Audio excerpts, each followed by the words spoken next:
আসসালামু আলাইকুম, কেমন আছেন সবাই? এটা হচ্ছে শামতুল গাছ, আমার বাড়ির আঙ্গিনায় বোনা। এই যে শামতুল গাছ, এটা ফুল ফল এখনো আসে নাই। এই যে দেখেন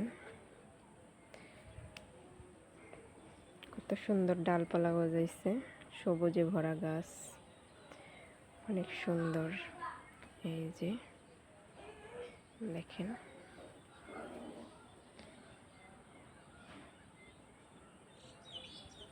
আমি আপনাদের আরেকটা গাছ দেখাই, আনারস গাছ।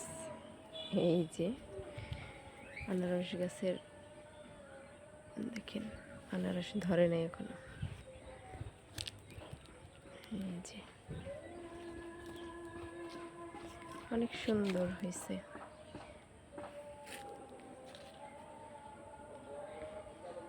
ভিডিওটি ভালো লাগলে লাইক, কমেন্ট, শেয়ার করে দিন।